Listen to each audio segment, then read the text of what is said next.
It's my pleasure today to introduce Bitten Jonsson from Bitten's Addiction, who's joining me all the way from Sweden for the Freedom Kitchen Live event so we can talk about the hidden addiction and setting you free.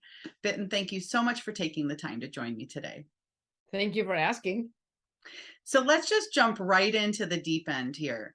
Your personal experience has shaped your research. So were you or are you a food addict? Well, I'm going to put it this way. I am an addict, or even better, I have the illness of addiction, and my outlets were sugar as a child, teenager, smoking, nicotine, and then alcohol. And when I got into treatment, 1985, I got, treated for my alcoholism. And then 7 years later, I quit smoking. And that's when I discovered that I was the true deep, deep sugar addict. My goodness. So that's when my journey started with this. I joke and say, I didn't choose this field, it chose me. Yeah. And I can relate because I realized that I was a sugar addict from a very young age, Yeah. which led to smoking. And I've Yeah. heard you say before that when you started smoking, it helped subside the food cravings. Yeah. That was true for me too. I felt way more in control. Isn't it funny that I had an addiction, but felt more in control with a smoking addiction than I did with a food I addiction? love that you put it that. That's a good paradox. I love that. Yeah. But yet when I finally quit smoking, the sugar addiction came back with a vengeance, or at least I could see it much more Of clearly. course. Yeah. Yeah. And I started drinking too because, it wasn't so many calories as in the chocolate and the ice cream. So, one thing led to another. And today, I have studied the research and I understand what we call sensitivity, which is that sugar is a gateway drug and it paves the way, in the reward center for other addictions. So, there is hardly anyone that has only one outlet. Most of us have several outlets. It could be all kinds of outlets, it doesn't have to be nicotine and alcohol. It could be other things. It could be pills. It could be shopping. It could be exercise. I mean, you name it. Screens. It's very popular today. So, yeah. Yes. And when you say that, the reason I shake my head is I'm terrified about the next generation because we've put corn syrup right in the baby formula. I We're know. feeding them cereal at, I don't know, I think I was Mm, feeding my daughter cereal at 3 months, four mm. months. We're feeding them sugar at such a young age, and you're telling me that this is the gateway drug. And so now we have lit up these pathways that are now looking for pleasure from a very young age. Yeah. Exactly. And I remember when I was 5 years old, looking for sugar cubes because my mom cooked everything from scratch. So we didn't have junk at home. And remember, this is almost 70 years ago. So there were no junk like it is today, where it is everywhere, in every store. So I stole sugar cubes instead. And anytime I got hold of some candy, mostly chocolate or ice cream, I said to myself, when I grow up, this is the only thing I'm going to eat. I'm never going to eat regular food again because I love this. So that's how it started for me. And, I didn't have any problems or real consequences when I was young until I reached teenage years because, there wasn't any access to a lot of it. That's why. If I got hold of it, it could have been a disaster already when I was a young child, but it wasn't. So I wasn't overweight or didn't really have any negative consequences that I can relate to today. But I knew I loved it. Okay. So anyway, when I was a teenager, the thing that started going high wire was when you start dieting. You think you're fat, but you're not. When I look back at pictures, I was not. I was very slim, but it was like a mantra. All us, teenage girls, we were always fat, interestingly enough, but none really were that. But as I understand it today, sugar increases insulin, you know that. Mhm. So when you have a lot of insulin floating around in your body, it holds fluid. So I think what was happening during that time was that we were sort of swollen on the inside. So we felt fat, but it didn't show on the outside. So, A lot of people are afraid talking to teenage girls about dieting because they think they're going to cause anorexia, which is a myth. You're not. It is, I think this, like Robert Lustig calls it tofu, thin on the outside, fat on the inside, that we actually have, fat around inner organs already from the hyperinsulinemia. So I think that's what causes us to start dieting. Also, we start controlling it, and that creates another crazy circle of binging, controlling.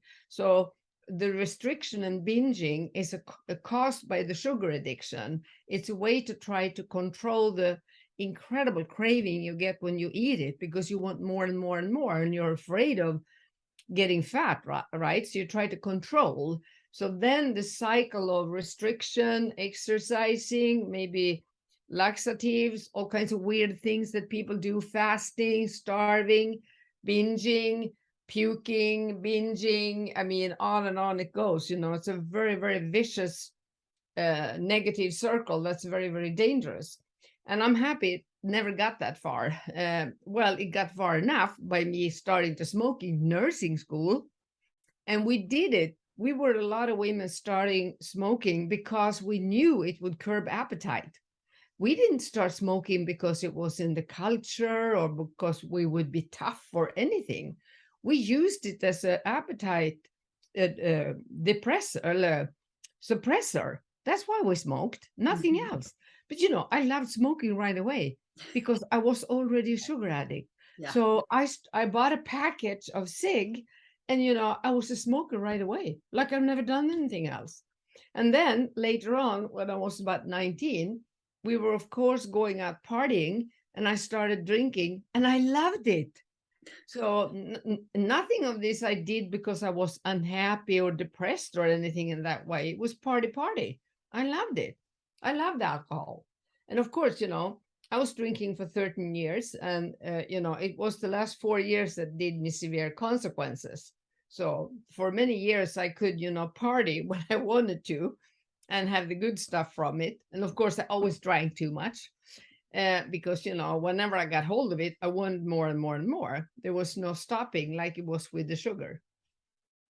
So that's how my what should I call it, my career in this field started, doing all these things. And yeah, it was a constant battle with the food. I remember that, trying to diet and then binging, because of course I knew nothing about nutrition. Can you imagine being a nurse knowing nothing about nutrition? So we had these weird starving diets, which always ended with binges. Of course, it does. So that's how, when I was 33, I ended up in treatment for my alcoholism, which is the best thing that happened in my life. And this was 1985. And that's when I got knowledge about all the research done on the dopamine system, that addiction was an illness, a brain illness, and it was treatable, but you couldn't cure it. It was a progressive illness. If you don't do anything, it's going to get worse and worse and worse. And, it's a chronic illness. So once you have developed it, you have to live a lifestyle that doesn't trigger the illness.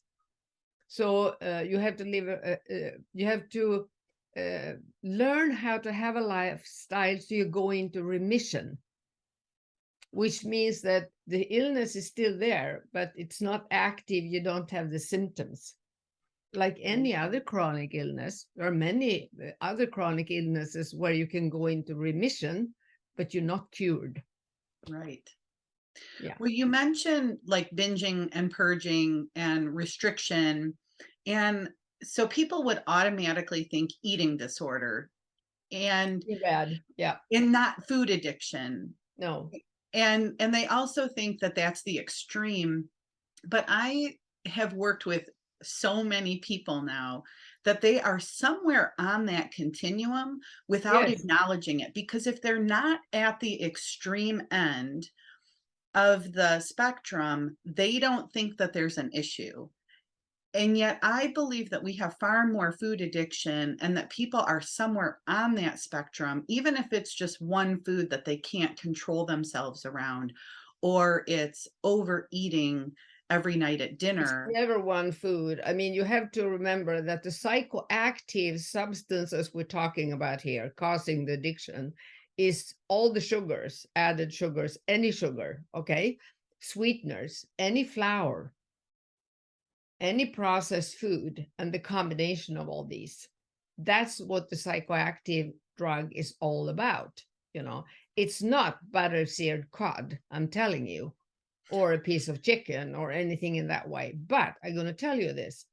If you traumatize your body's homeostasis, the inner balance with hormones and intestinal microflora and all these things, your body going to go crazy. The brain going to scream, and it's going to throw you into binges. And when you have binged, you get panic anxiety that you're going to gain weight. So you start purging or exercising like a crazy person, and you start restricting and fasting. What all these behaviors are is part of sugar addiction. I've written a paper on that, called it you go from intake addiction, the sugary stuff, to process addictions, which is the behavior uh, uh, things trying to control your cravings, control the addiction.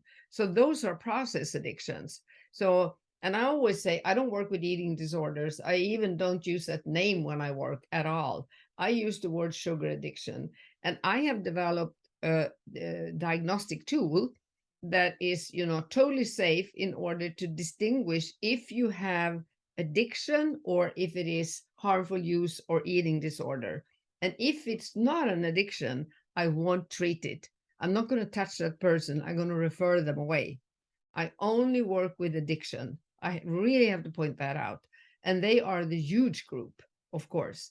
I'm not saying that eating disorder doesn't exist, but the traditional interpretation, remember this, ASAM, American Society of Addiction Specialists, the definition of addiction is that it is a brain illness. It's about the brain. Mm-hmm. It's, an illness that causes negative consequences physically, psychologically, socially, and spiritually. So it's not caused by anything else than the drug. Okay. It's not caused by trauma or caused by, something happening or that you are unhappy or your feelings or what have you. It's a primary illness. It's very important to remember. The definition of eating disorder is that it is due to something, a problem in your life. I don't work with those people. I only work with addicts, because everyone I meet that have been restricting, purging, binging, volume eating have addiction in the bottom. Right. Are you That's with a me? great distinction. Yes. Are you with me? And if it is an addiction, the only thing you can treat it as is an addiction. If you don't, you're going to keep the problem escalating, escalating, escalating. And people think that they eat because they have, they have emotional problems. I tell you what, the emotional things are false thoughts, false feelings caused by the drug. So they actually eat on what the drug did with them the day before and the day before. So they end up in this horrible vicious circle. And that's why, if you start dealing with them, start doing therapy or moderation eating, they're going to get worse. They're going to get worse and worse and worse. And that's why when I work with clients, I have somebody come to me, they have battled this illness for between 30 to 50 years with the wrong toolbox, listening to all these experts on all these labels, Mm-hmm. Instead that didn't know anything about addiction, that don't understand the addictive part under it. Because I learned early on in US in my addiction medicine training, addiction is the big imitator. I love that saying. I have one myself. Addiction hides in plain sight. And one of my counselors, she said, addiction is the shape-shifting beast. So it can look like a lot of other diagnoses. So if you don't use, the correct screening and diagnostic tool, how would you know? How would you know what you're dealing with? But if it is an addiction, and I think, it's time that people stop being scared of that word, because This is what clients think about themselves. Every time I do this sugar diagnostic and I sit down with the clients like this and tell them, well, I have to tell you, you have developed an addiction. You know what the reactions are? It's not like, oh, no, no, that's not me. They start crying and they said, thank God I'm not crazy. I'm not nuts. I have understood this for a long, long time that I have an addiction, but nobody believes me. Nobody takes me serious. Nobody asked the questions you asked. Nobody listened to me. So by, calling a spade, we free people. Yes. You have an addiction, and you know what I tell them? I know how to deal with that. I know what the treatment is. You have to start with taking away the drug food. You cannot do anything else before you have done that, because you can't keep giving your body and your brain poison and think that you will be able to do therapy or learn new behaviors or whatever you have to do. It's not going to work. You're Right. poisoning your brain. Right. So an addiction comes from the word addicere, which is Latin, and it means enslaved. So what I do is I free people from addiction. I love that. And what I'm hoping people recognize is that um, they may have labeled themselves as having lack of willpower, or they Mhm. may have Bad shame. moral. Right. And so there could be all these other judgments happening without recognizing what's driving the behavior is an addiction. Absolutely. And you know what? Society labels people too that have this problem. Sharp up, eat less, eat only on Saturday, other stupid comments. If it is an addiction, that's absolutely the worst you can say to somebody. So by, teaching professionals about addiction, teaching them to screen and dare diagnose, we help clients to be free actually by telling them that you do have this problem. And also what people say when I do the assessment on them, they said, oh my goodness, I knew it was bad, but I didn't know it was this bad, because you get your whole life on a graph and you see exactly what's happened through all these years and how you struggled. One thing that's interesting is that people with this problem, they're good at shaming themselves. But the first thing we need to do is shame has nothing to do with this brain illness. Nothing. You can get rid of the shame right now. Go and put it in a basket. Get rid of it, because stigma, shame, and denial are the biggest enemies from keeping you enslaved in your addiction. So we need to get rid of that. Yes. So you did say that recovery is possible. So Oh, yes. how does one stop the binging when they are binging or overeating? With knowledge. I think there are two big beams that hold this up. At least that's, my experience of all the thousands of clients I've treated. First of all, you have to teach them what addiction is all about. You have to teach them about the brain, about the reptilian brain, about the reward center, all the physical aspects, what science knows about this, the limbic system, the neocortex, the prefrontal cortex. They have to learn that. If you have this illness, you can't close your eyes to this science and the knowledge, but somebody has to explain it to them in words that are simple. It's not like reading a scientific article. I mean, that is, takes forever and it's hard. So somebody have to use words so that they really understand what has happened to them, how their brain got hijacked, why they do things they don't want to do, why it is so painful, why they feel such shame after they did it, because they did lose control. It's not like they did it with will. It's not like I go out and binge because I want to. I'm obsessed. I go and do it even though I know the consequences. So I'm driven to it. So the brain is hijacked, or the reward center and reptilian brain, I would say. So once they understand how the brain functions, how the brain evolves, and you talked about children getting all this junk in their food. That's horrible, because a child's brain is not developed yet. So it's even double whammy in damage. So, but anyway, you have to explain that to them. So the knowledge is very important. You have to help them through what I call an identification process. Two sugar addicts that meet and start talking. I did that too. And I did that. Yes, I've done that too. Because they think they are the only person in the world that do these crazy things, like eat so they almost throw up and then throw the rest in the garbage. 2 hours later, you go back to the garbage and dig it up and eat it. I've done that many times because, I swore I would never eat again, like some kind of aversion therapy, like that would work. Ha ha. So anyway, crazy. But you think, you try everything. And then you explain all of that. And then you need support. You need professional support and you need like-minded people in support. The professional support is extremely important in order to give you the exact knowledge. This is what addiction is. This is how it works. This is how you start getting out of it. This is how you start eating. This is how you stay drug-free one day at a time, one meal at a time. Exact tools, how you do this, right? Then you need other people around you that are doing the same journey. Like if you and I were in a group, we were doing this, we could, call each other and said, how was it for you today? We could support each other to do the changes that the professionals teach us to do, right? So you need this. You need a treatment program and you need support. Those are the two legs. Then you have to start repairing everything. And I'm going to say it in one simple word. You can't talk yourself out of this. You can't read yourself out of this. You have to walk. You have to do different. Mhm. That is the key.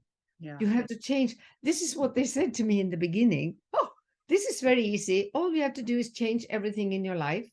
And I thought, oh God, there's no meaning starting. It terrified me. And then they told me, well, it's one baby step at a time, one day at a time. And my favorite tool is when I called my illness the red dog. You might have heard me say that on some interview. And my healthy, positive part is the blue dog. So if my red dog comes around whispering, don't we feel a little sorry for ourselves today? It's raining. Shouldn't we have a little bit of, my red dog can still do that sometimes. And then I said, oh, are you visiting? Hi, I see you. I hear you. But you know what? We don't have time to do that today. We're not going to do it today. Not today. And then the red dog goes back in the basket because, that's a powerful tool to say, no, not today. And then the next day, you do the same if you have to. But usually that type of craving doesn't last for days. Well, in the beginning, when you're detoxing, it is painful. You need extra support these days. But once, you get the hang of it, you don't. And then another extremely important thing is to learn about breathing. You would think that anytime you came into a healthcare professional, the first thing they would ask you, like the vet does when you take your dog to the vet, the first thing they ask you, even if the dog has a sore paw, they said, what does the dog eat? You go, what? It's a paw. No, what does the dog eat? And you would think that, that's a thing healthcare professional would always ask people. I would point out, though, that an active addict that is not prepared to let go of the drug would lie like crazy and say, oh, yeah, it's so good, blah, blah, blah, bullshit. But, if a lot of healthcare professionals ask that question, you put seeds in them.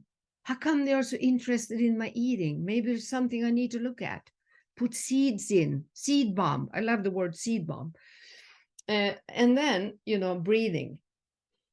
Most addicts or active addicts are incredibly stressed. They are painfully stressed, right?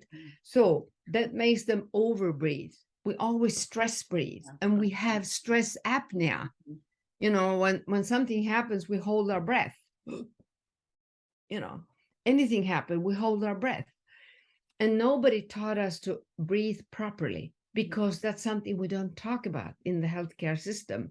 So I think that every healthcare professional would, of course, check your breathing. How do you breathe? Do you breathe in your stomach? Do you nose breathe? Is your exhale longer than your inhale? Simple stuff like that. It's not rocket science. So those are two of the things that we need to start immediately, day one. Eat good food, proper food, right Mhm. nutrition for your body and your brain. Number two, learn to breathe, practice breathing. Then, you take the next step by, putting some routines back, getting support. How do I change this? My sleep is not good. How can I improve my sleep? How can I improve my physical activity? How can I start laughing again? All the things that belongs to life, to enjoy nature, on and on. I could go on and on, but you understand what I mean. You start with Yeah. Yeah. one This, step, and yeah, you need this to just start with the food. There's no other way around it. Get rid of the junk. Yeah, this discussion is really important because for some people listening, they might, first of all, the thought of starting or not knowing where to start could be completely overwhelming. But there's also a lot of denial. Like, I don't really have a food addiction. I'm not really addicted to sugar. I mean, I only eat a little bit of sugar.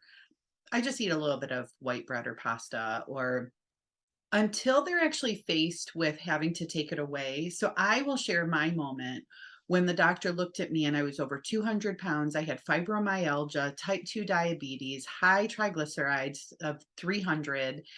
And I was told at 36 years old, I had a job where I worked swing shift. I was on call as a network operations manager. So I was on call 24/7, high stress job. And I had probably held my breath for most of my life. So very shallow Or breather, very shallow breathing. shallow Yeah. breather. And I was on Ativan, Zoloft, and Wellbutrin. And Yeah, the of doctor course. looked at me and said, "Get off of everything white." And I sat in her office and I cried. And I said, what will there be to eat? Yeah. And that's when the panic of realizing, I was a carbohydrate addict and that's all I ate. She said, "You're going to learn to love fruits and vegetables." I said, "I don't even like any vegetables." She said, "You're going to learn to." Now, I mean, I eat tons of, vegetables, but what I hear from people is, "Lisa, I think I'm eating healthy, but I don't really know what healthy is or what does healthy look like," which is why I moved from a detox program to teaching a cooking program because I wanted to show people what real food looked like. Because in a lot of That's why cases, we provide food plans. We send food plans, to people, which is a starting food plan. It adapts as long as you go into detox that you clean. But as you said, I'm so happy you point that out because you have to start somewhere. So you get a paper. Eat this for breakfast, this for lunch, this for dinner, do this in between, take extra glutamine, extra coconut oil, take a salt shot in the afternoon, breathe in between, blah, blah, blah, blah. I mean, there are programs like that. And we do have lots of support groups, both professional groups and support groups. So, but you're talking about a moment when somebody doesn't want to quit. And you see how important it is that you have a healthcare professional that dare say those words to you. yeah. You're going to die if you keep doing this. But a lot of doctors and nurses think that the client caused this problem, the overweight, and that they are depressed and sad. They don't dare tell them the truth. That's why I developed the sugar instrument, because let us professionals do the diagnosing.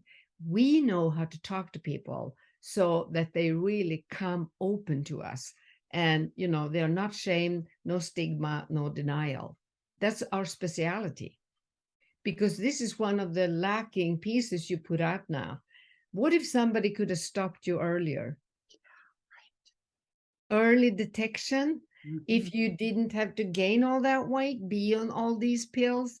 I can only imagine, Lisa, the pain when you took all that away, the detox. It Mhm. must have been hell to go through. Yep. So, what if we could teach people earlier? What if we could say, I think you might be on your way to develop a problem here? You know, Yeah. No, you have 10 kilos overweight, this not is waiting my until motive they're for 50. teaching. This is my motive for teaching kids. I don't ever want them to get to that point, and I Of see course not. Of course not. But it's we have to work on all kinds of different levels. We have to work with primary prevention. We have to talk about what sugar is to everybody today. And some people don't have a problem, but that doesn't matter. We could teach everybody, right? Yes. That's primary prevention. Maybe we stop some up there, maybe. Then we have secondary intervention, and that's the part that is so lacking today, the early detection, that there are professionals out there that quit talking about the white unicorn, as my colleague David calls it, eating in moderation. That Yeah. is the most dangerous thing to talk about, or intuitive eating. I explode when I hear these things. It doesn't work on addicts. What if a heroin addict would say, "Oh, my intuition tells me I should have a little bit heroin now." I mean, those people don't understand addiction. They don't want to understand addiction. They want to keep the drug. So that is just, bull. Excuse my French, but moderation doesn't work on addicts. So if you suggest somebody to eat in moderation, are you really sure it's not an addict? How do you know? Make sure you know. If it is somebody with harmful use, fine, moderation going to work. If it is an addict, you are treating them wrong. Yes. Yes, I'm so glad you brought that up. That was one of my next questions, is how to Oh, okay. deal with that really poor advice out there of everything in moderation, which I think Yeah. is a lot of people's, Stupidity. yeah. Yeah.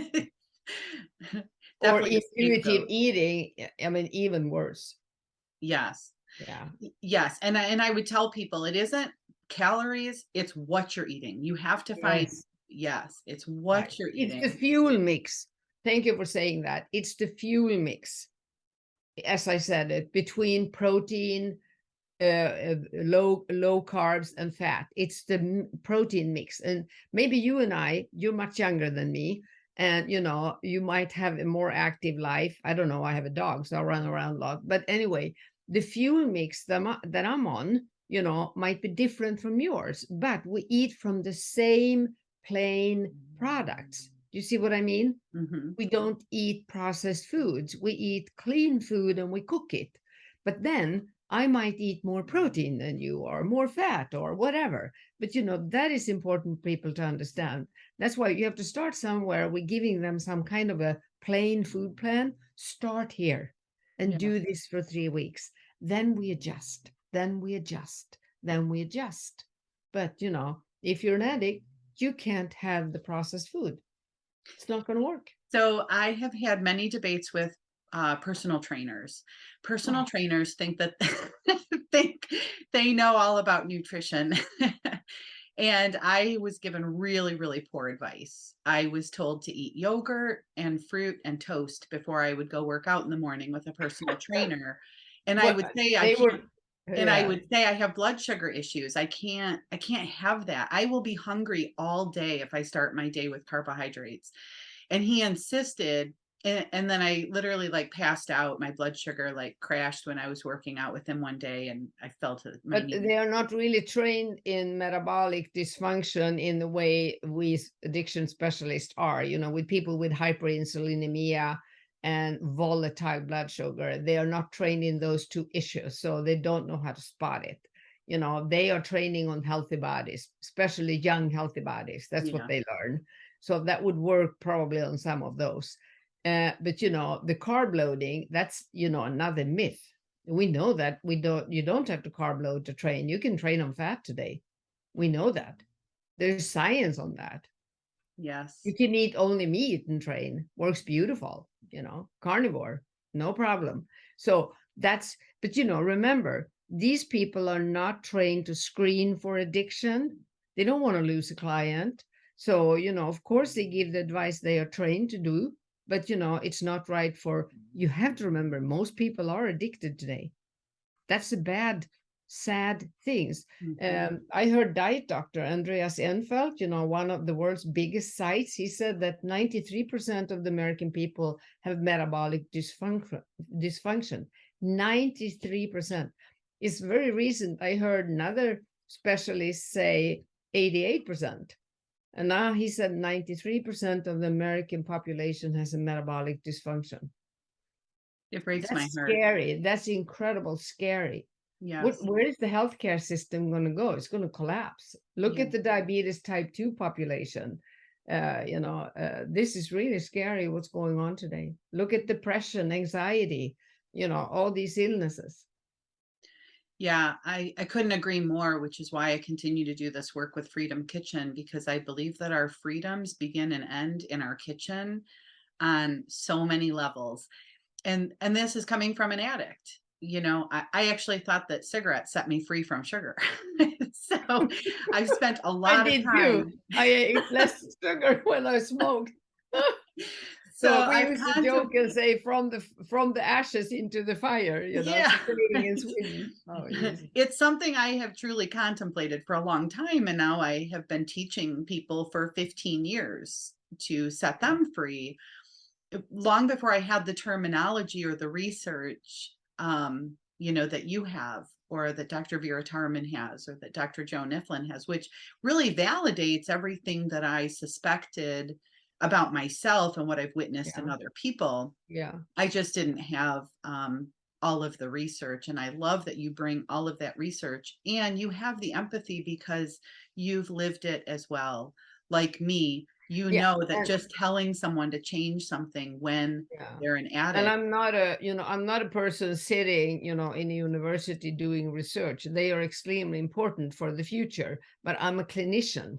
I have personally treated thousands of clients. I've listened to their stories and listened to their stories. And that's why I really know what this illness is all about, the shape-shifting beast. I know their struggle. And that's one thing that I like to tell people that are listening now. Many sugar addicts see themselves as bad, as weak. Why can't I do it? Why do I fall for it? Why do I go back and eat even though I know I'm going to get sick? What's wrong with me? Am I crazy? How can I keep doing this? And they think they are weak, bad, weak. You know what? It's the opposite. When I listen to people struggle for years and all the crazy advice they got from people that don't understand addiction, like the moderation eating, the intuitive eating, the eating, whatever eating, exercising and all that, which doesn't work on an addict. I tell them, look at your life here. When I do the curve, the graph on them, their whole life, the first symptoms, maybe when they're 3, 4, 5 years old. And now here we have a woman who her metabolic hormone change is totally broken. She has gained weight, lost weight, gained weight, lost weight. She's very sick, fibromyalgia, as you said, chronic pain, depression. I mean, we could go on and on. And she sits there and cries and said, I'm broke. I'm beat. I don't know what to do anymore. I'm the worst person on earth. And I look at her and say, you know what? You're one of the strongest person I know. You know why? And they don't believe me. And I said, look at what you've done. Do you think a normal person would have survived doing all the pills, methods, diets, gym cards, everything they tell me they have tried? Do you think a normal person would survive that? And they looked shocked at me. And I said, no, they wouldn't. They wouldn't. You did. And you know what? Every time you fell, you climbed back up and tried something else. So that's why you are one of the strongest people I know. And can you imagine what's going to happen now when we take that strength that you still have and we transform it with the right toolbox? Can you imagine what's going to happen in the future? You're going to be healthy. So you have to turn this table around them thinking so bad about themselves, Yeah. which is horrible. They are incredible. I've had people tell me how much money they spent. They did gastric surgery, bariatric surgery. They tried every pill, every power, every diet, every method, anything you can imagine. They starved. They tried everything. And of course, because they didn't have the right toolbox, nobody taught them about the red dog that is cunning, baffling, powerful, and very patient. So, of course, they fell again. They stopped, but they couldn't stay stopped. And that's the trick, is to teach them, everything there is to know about addiction and how to live if you carry this disease. And then you can stay stopped. Yeah. So you brought up relapse. And Mhm. there's so many triggers that Yes. relapse, Yes. yeah, relapse must occur. I mean, for many people. It's a So recurrent illness. Yes. So, but we teach them. And I love what my colleagues at Sugar X Global say. They call it recovery protection instead of relapse prevention. I love the word recovery protection. Isn't it beautiful? yes, Think that you constantly grow your blue dog, and you give it tools. So you have to have a treatment plan that gives you health factors, health tools, physically, psychologically, socially, and spiritually every day. And I like what Terry Gorski, he was my mentor at CNAPS. They are the relapse experts. And now Roland Williams is the CEO there, and he's doing teaching in my training. And Gorski said to me, with addiction, to recover, it's like going upstairs in a down moving escalator. If you stand still, if you do nothing and stand still, you go backwards, right? So you have to move.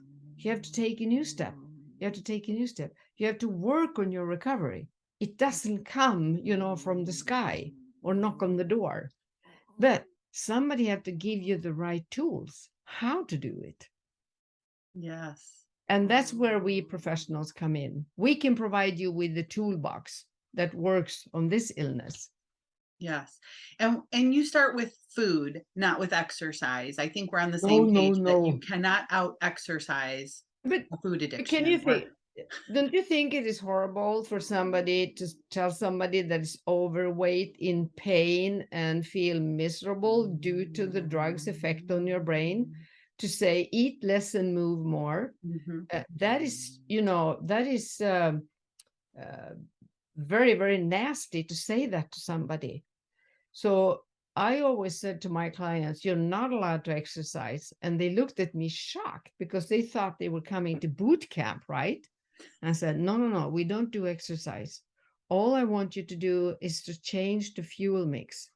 You know what's going to happen after somebody changed the fuel mix for about 10, 12 days? They're going to start saying, I like to take a walk. My energy is coming back. So you switch the fuel mix first. Then they're going to naturally want to move. We humans want to move, and they will do it. But it's, all the time when they have the wrong fuel mix, they want to lay in the sofa and eat, of course, because everything is painful in their body. They are low on dopamine, they're low on endorphins, they are totally no GABA, no deep rest, no deep sleep. I could go on and on, but the neurotransmitter havoc. So, of course, you don't feel for exercising. But when you start healing all that and the microbiome, then you're going to start feeling, whoo, I want to go for a walk. Yeah, Yes, I agree. that's I how think it it has to works. start with the food. It's another argument I've had. I have a very good friend who's a personal trainer who believes the answer to everything is to go work out. And I say, not if you were in the shape that I was in. I was depressed. I was lethargic. I was overworked. I wasn't getting enough sleep. I was fatigued. And I was pushing myself to work out, only to the point of adrenal fatigue, because I wasn't I know. properly fueling my body. I needed to fix the food first. And I You have need to remember too that some of those exercise people have an exercise addiction, and then they think exercise will solve everything. We have people that think yoga solves everything. We have people that think, this and that solves everything. People that have a very limited vision on what it means to be human and holistic view on a human being. So we have to be aware of that. Yes. So where can people find you, Bitten? They can go to my website. And if you are somebody now that is out there and you're in pain and you think, oh my goodness, this might be me, you go to my website and you go to For Patients and you click on Sugar Specialists, and a long list of people are going to come up that will help you to do the screening and the assessment. Because we do that, it's a very in-depth assessment, because that's the best way we can do a proper tailored treatment plan or action plan, a protocol. What should you start with? Well, we know it's food and breathing, but I mean, how? How do you do it? Step 1, 2, 3. So I think that's the best advice. If you're a professional and you think, oh, I might learn more about addiction, which I hope many will do. You go to my website again and you look for professionals, the sugar certification training and the holistic medicine for addiction training. And, if you have questions, just email me. Yes. You have a lot of resources on your website, and I know you have a book that you're translating into English, right? Is it still in Yes, Swedish? yes, Yeah. yes. I've been working on it today. Oh, good. Yes, and you do give credit to the book by I actually made a note of it. The What is it called? The Hidden Addiction by Dr. Phelps, right? Yeah, Janice Keller Phelps. It's Okay. written 89. Okay. She and another doctor called Alan Norris. She was the one that started to make the connection about sugar, she worked with alcoholics, and she realized when they quit drinking, they started to really eat sugar. So when it comes to the addiction part, she was one of the first. And also I do that to to John Jadkin. He wasn't a doctor. He was a researcher. His book, White, Pure, Deadly. What I'm saying, they were way ahead of us, way, many, many years ago. ADDIS, I think Jadkin's book was 72 or something. And in my book, I say, thank you to those two. And I said, you were right. Yeah, Yes. they Yes. were I've right. heard you talk about Dr. Phelps and that you Yeah, were giving credit to her in your new book yeah, because absolutely. she I had do. paved the way so many Yes. years ago. Yeah, she did. And yet so many still don't have the message that sugar's the gateway drug. Yeah, they're too bad. I wrote that in my first book, 2014, and I've heard Robert Lustig say that since too. If you understand addiction, if you work in the addiction field, you have to see it because it's obvious, it's everywhere.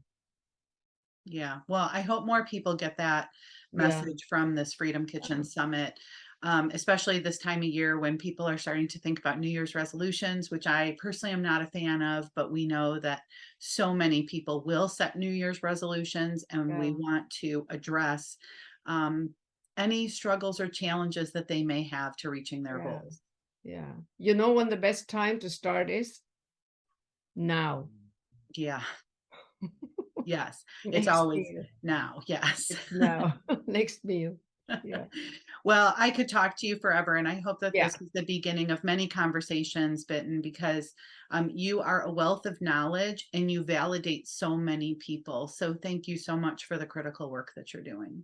Thank you. And good luck with the summit. And, I hope a lot of people will listen. Yeah, me Have a too. good day. You too. Until next Okay. time, Yeah. farewell. Bye-bye.